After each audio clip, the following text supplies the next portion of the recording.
నేను Shaik Baji BJP Andhra Pradesh minority Morcha president. Media మిత్రులందరికీ నమస్కారం. ఆంధ్రప్రదేశ్ రాష్ట్ర బీజేపీ అధ్యక్షురాలు శ్రీమతి దగ్గుబాటి పురంధేశ్వరి గారి పేరు మీద ఒక విషయాన్ని ఎన్డీఏ కూటమి వ్యతిరేకించేటువంటి శక్తులు సోషల్ మీడియాలో ప్రచారం జరిగింది ఈ రోజున. దాన్ని ఖండిస్తూ ఈ రోజున పత్రికా సమావేశం ఇక్కడ తీసుకోవడం జరిగింది.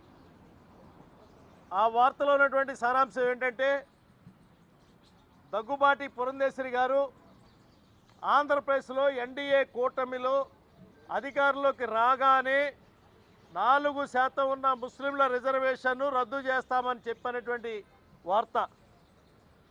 వెంటనే దగ్గుబాటి పురంధేశ్వరి గారు ఆ వార్త నకిలీదని, వార్త ముస్లిం సమాజానికి సంబంధించి తాను ఎటువంటి మాట మాట్లాడలేదని, కేవలం రాజకీయంగా లబ్ధి పొందడం కోసం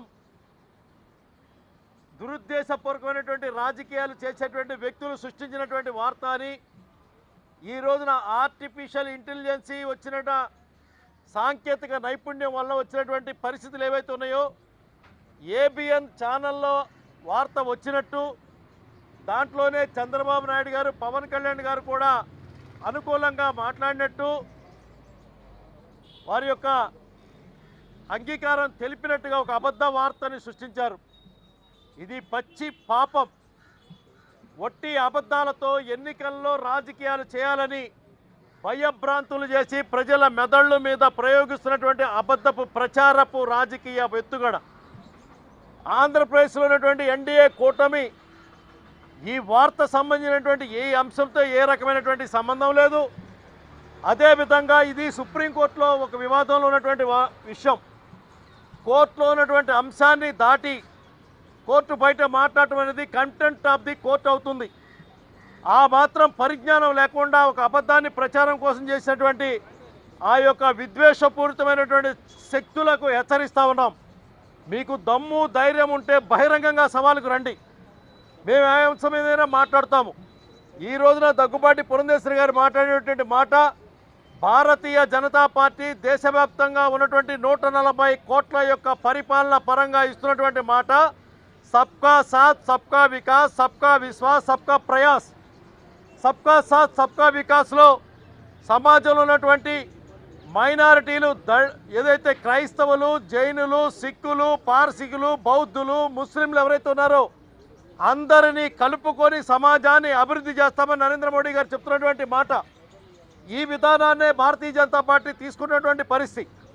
దీన్ని తప్పించడం కోసం, కేవలం మనుషుల మధ్య వైరుధ్యం కల్పించడం కోసం, విద్వేష భావన కల్పించడం కోసం సృష్టించినటువంటి నకిలీ వీడియో పట్ల మైనారిటీ సమాజం అప్రమత్తులై ఉండాలని చెప్పని ఆంధ్రప్రదేశ్ రాష్ట్ర మైనారిటీ మోర్చా అధ్యక్షుడిగా నేను వారికి విజ్ఞప్తి చేస్తా ఉన్నాను.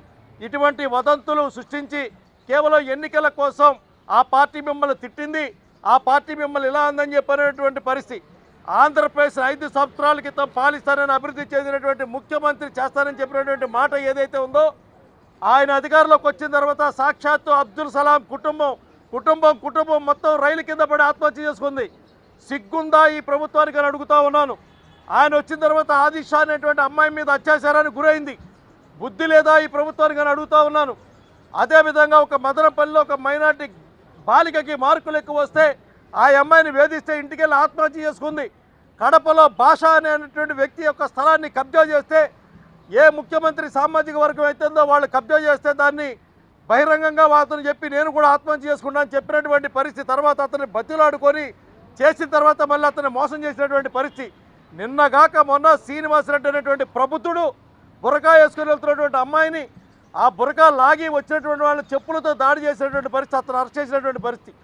వైరల్ అవుతున్న వీడియో ఏదైతే ఉందో, ఇది కేవలం ఎన్నికల్లో గెలవటం కోసం మాత్రమే ఒక విద్వేషపూరితమైనటువంటి వీడియోని అపధర్మ ముఖ్యమంత్రి యొక్క నాయకత్వంలో కొన్ని శక్తులు తయారు చేసిందని చెప్తూ దీన్ని నమ్మొద్దని చెప్పని తెలియజేస్తున్నాను. ఖచ్చితంగా ఈరోజు జరిగింది. నేను ఢిల్లీలో ఉన్నాను. ఇప్పటికే హ్యూమన్ రైట్స్ కమిషన్ని ప్రభుత్వ వ్యతిరేక అంశం మీద ఇక్కడ ఉన్నటువంటి పెద్దలు, రాజ్యసభ సభ్యులు, న్యాయ కోవిదులకు ఏదైతే రవీంద్ర కుమార్ గారు కనకమేళ రవీంద్ర గారితో కలిసి ఒక పిటిషన్ ఇవ్వడం జరిగింది. ఈ లోపల ఈ సంఘటన జరగడం జరిగింది.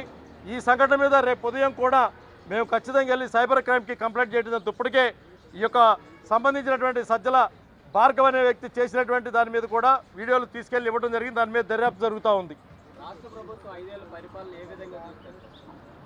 ఆంధ్రప్రదేశ్ రాష్ట్ర ప్రభుత్వం 5 ఏళ్ల పాటు పడగొట్టడం, ఏదైతే ప్రజావేదిక నుంచి విడగొట్టడం, 3 ముక్కలుగా రాజధాని విడగొట్టడం, చెడగొట్టడం, ఆంధ్రప్రదేశ్ యొక్క ప్రజల యొక్క భవిష్యత్తు అప్పుల పాలు చేసి సర్వనాశనం చేయటం, అదేవిధంగా తొడగొట్టడం, భయభ్రాంతులు చేయటం, పాలించడం తప్ప అక్కడ సాధించింది ఏమీ లేదనేది వాస్తవమైన విషయం.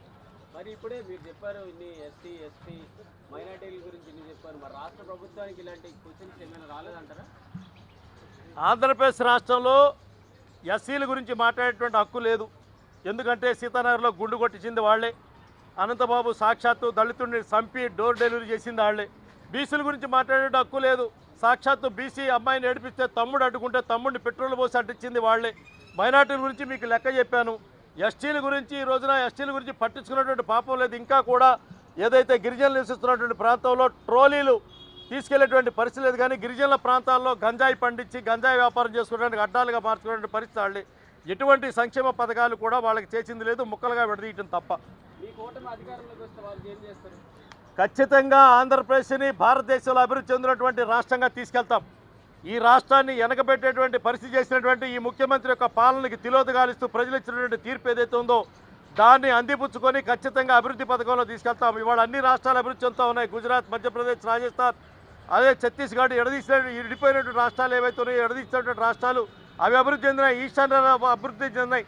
అనేక రాష్ట్రాలు అభివృద్ధి చెందినప్పుడు కూడా ఆంధ్రప్రదేశ్ ఎందుకు వెనకబడిపోయిందంటే కేవలం కుట్రపూరితమైనటువంటి రాజకీయాలు చేస్తున్నట్టు వల్ల విడిపోయినటువంటి పరిస్థితి, ఆర్థికంగా చితికిపోయినటువంటి పరిస్థితి.